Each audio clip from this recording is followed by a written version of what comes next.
ہمارا نبی بالکل سچ. پھر اس نے ان کافروں کو ذلیل کر کے نکال دیا اور مسلمانوں کو اللہ تعالیٰ نے پھر عزت دی. اللہ تعالیٰ نے جب مسلمانوں کو عزت دی، لوگوں کو یہ سارے حالات معلوم ہوئے. اس کے بعد جب انہوں نے دیکھا کہ شاہ حبشہ نے مسلمانوں کے ساتھ اچھا سلوک کیا ہے، تو پھر 83 مرد اور 18 عورتیں اور ہجرت کر کے حبشے میں اور بھی لوگ چلے گئے. یاد رکھیے گا کہ شاہ حبشہ نجاشی جو تھا یہ حضور پر ایمان لایا، یہ مسلمان ہوا، یہ حضور پر ایمان لایا تھا، اور حضور علیہ السلام نے اس کی نماز جنازہ بھی پڑھی تھی. اب یہاں میں ایک بات کرتا ہوں، آج کل یہ رواج ہو گیا ہے کہ کسی جگہ کوئی مر جاتا ہے تو لوگ غائبانہ نماز جنازہ پڑھتے اور اسی کو دلیل بناتے کہ نبی کریم نے شاہ حبشہ نجاشی کی غائبانہ نماز پڑھی. میں دعوے سے کہتا ہوں کہ وہ نماز غائبانہ نہیں. جب نبی کریم خود فرماتے ہیں، حضور نے ارشاد فرمایا کہ اللہ تعالیٰ نے نجاشی کا جنازہ اٹھا کر میرے سامنے کر دیا تھا.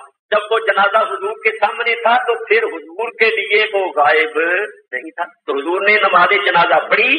ہمارا اہل سنت حنفیوں کا مسلک یہ ہے کہ یہ حضور کی خصوصیت، حضور کی شان، یہ اللہ تعالیٰ نے نجاشی کا جنازہ اٹھا کر حضور کے سامنے کر دیا. لیکن ہمارے سامنے تو اللہ نہیں کرتا، ہمارے سامنے سے تو حجاب نہیں اٹھتے، تو ہمارے لیے غائبانہ نماز جنازہ پڑھنا جائز. ہمیں چاہیے کہ اگر کوئی شخص انتقال کر جائے، اس کی ہمیں خبر ملے تو ہم اس کے لیے دعا کریں، اس کے لیے بخشش کی دعا کرو، قرآن خوانی کرو، صدقہ خیرات کر کے اس کو ثواب پہنچاؤ. لیکن غائبانہ نماز جنازہ پڑھنا جائز نہیں ہے. لوگ جو اس کو بطور دلیل پیش کرتے ہیں کہ حضور نے نجاشی کی غائبانہ نماز جنازہ پڑھی تھی، تو میں نے آپ کو بتایا کہ وہ غائبانہ نہیں تھی بلکہ نجاشی کا جنازہ حضور کے سامنے تھا. حضور نے اس پر نماز دی اور پھر حضور نے بعد میں فرمایا کہ میں نے نجاشی کو جنت میں سفید کپڑے پہن کر ٹہلتے ہوئے دیکھا ہے. حضور نے فرمایا میں نے دیکھا کہ یہ نجاشی چاہے حبشہ جنت میں ٹہل رہا ہے اور اس نے سفید کپڑے پہنے ہوئے ہیں. یہ حضور پر ایمان لایا، جنتی ہے، کہ جنتی ہونے کی حضور نے شہادت، حضور نے اس پر نماز جنازہ پڑھی. تو میں بتا یہ رہا تھا کہ کافروں نے کتنے مظالم، میں پہلے بھی آپ کو بتا چکا ہوں. اس بات سے اندازہ کر لو کہ سرکار فرماتے ہیں جتنا میں اللہ کی راہ میں ستایا گیا ہوں کوئی پیغمبر 13 سالہ مکہ مکرمہ کی زندگی تکالیف اور مصائب سے پر ہے. سرکار کے چند صحابہ نے ہجرت کی، یہاں تک کہ پھر سرکار کو بھی ہجرت کرنی پڑی، جس کے متعلق میں ویلکم کے جلسے میں آپ حضرات کے سامنے بیان کر چکا. حضور نے بھی ہجرت وطن کو چھوڑ دیا. وطن چھوڑنے پر بھی کافروں نے عداوت اور دشمنی کو نہیں چھوڑا. جب حضور مدینے شریف چلے گئے، گھر بار چھوڑ دیا، وطن چھوڑ دیا، وہاں بھی کافروں نے امن چین سے نہیں بیٹھنے دی. تو اندازہ کر دو کہ مدینہ طیبہ کی 10 سالہ زندگی میں 80 جنگیں ہوئی. کتنی؟ 80. جس جنگ میں سرکار نے خود شرکت فرمائی اس کا نام ہے غزوہ، جس کی جمع ہے غزوہ. اور جس جنگ میں حضور خود بنفس نفیس تشریف نہیں لے گئے، اپنے صحابہ کے مقابلے کے لیے بھیجا، اس جنگ کو کہتے ہیں سریہ کی جمع ہے سرایا. 40 کے قریب غزوات ہیں اور 40 کے قریب سرایا. اور 10 فرد کے رستے میں 80 مرتبہ میدان میں نکلنا پڑا. اور پھر سواریاں بھی خود بولے تھے اور پہاڑی علاقہ ہے، سڑکیں بھی نہیں بنی ہوئی، تو وہ تو امن چین سے بیٹھنے اور رہنے کا موقع سب کامی ہارا. ایک جنگ کے بعد دوسری بات 10 جنگوں کا جہاں تک جنگیں عمر ایک کافی تھے. نبی کریم علیہ السلام کو پتھر مارا، وہ پتھر کہاں آ کر لگا، دوسروں کے اوپر آ کر پتھر لگا تو وہ زخمی ہو گیا.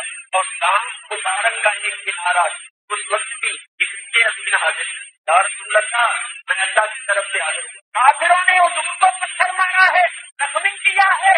حضور اگر آپ مجھے حکم دیں تو میں پہاڑوں کے فرشتے کو حکم دوں کہ وہ ایک پہاڑ اٹھا کر کافروں پر گرا دیں اور یہ سارے کافر مر جائیں. اور اللہ میری خدا نے جبریل امین سے فرمایا جبریل کتنا بڑا آنا کوئی میں تو رحمت بن گیا.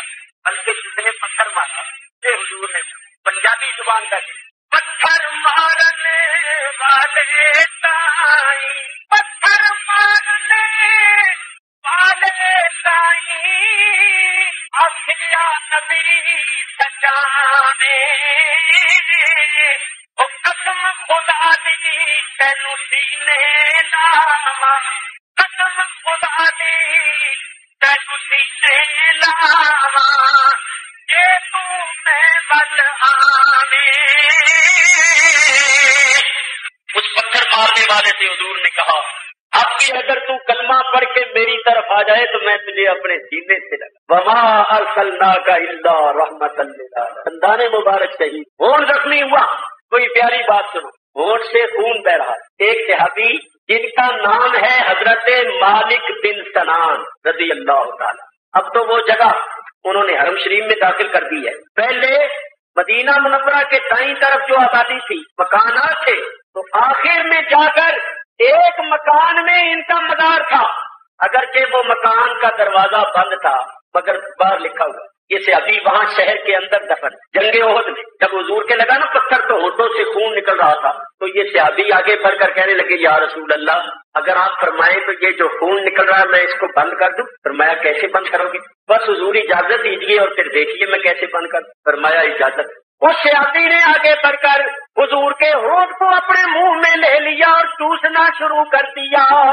صحابیوں تمہارے مقدر کے قربان جائے، جس نبی کو دیکھنے کے لیے ہماری آنکھیں ترس، نہیں جس نبی کے سبز گنبد کو دیکھنے کے لیے ہماری آنکھیں ترستی ہے۔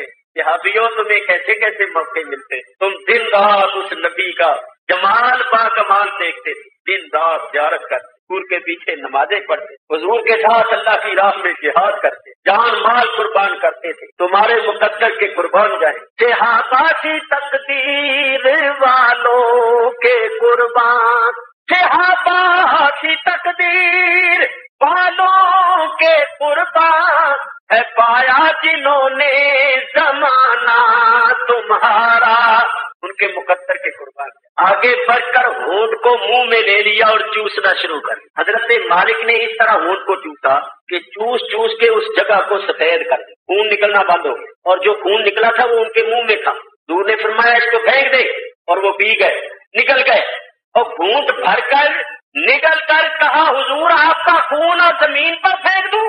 سرکار نے یہ نہیں فرمایا بھائی ایسی اصلی عقیدت نہیں ہونی چاہیے، آئندہ ایسا نہ کرنا، میرے حکم کی تعمیل کیا کرو، تم نے میرا خون پی لیا، یہ کیا بات ہوئی؟ نہیں، جس وقت وہ صحابی خون اقدس کو پی گئے اور یہ کہا کہ حضور آپ کا خون اور زمین پر پھینک دوں، تو سرکار نے کیا فرمایا من اراد ان ينظر الى رجل من اهل الجنة فلينظر الى هذا، فرمایا اگر کسی جنتی مرد کو دیکھنا چاہتے ہو تو اس کو دیکھ، اگر کسی جنتی مرد کو یہاں پر ہی دیکھنا چاہتے ہو تو اس کو دیکھ لو جس نے میرا خون پی لیا۔ تو میرے بزرگوں اور دوستوں، اللہ کی راہ میں سرکار نے دندان مبارک شہید کروائے، زخمی ہوئے، اور صحابہ کرام نے جو تکلیفیں اٹھائی، اگر تاریخ اسلام میں سیرت کی کتابوں میں آپ پڑھیں کہ کافروں نے دشمنوں نے صحابہ کرام پر کیا مظالم کیے تو آپ کی روح لرزہ پر اندام ہو، کتنی تکلیفیں ان کو آئیں، مگر قربان جائیں ان کے، اللہ ان پر کروڑوں رحمتیں نازل فرمائے۔ راہ حق میں آنے والی ہر تکلیف کو انہوں نے برداشت کیا مگر کسی کمزوری کا مظاہرہ نہیں، راہ حق پر ثابت قدم رہے تو اللہ نے دنیا میں ہی ان کو یہ سند عطا فرمائی، رضی اللہ عنہم ورضوا عنہ، اللہ ان سے راضی ہو گیا اور وہ اللہ سے راضی ہو۔ ان الفاظ پر گفتگو ختم کر رہا ہوں۔ وآخر دعوانا الحمد للہ رب العالمین۔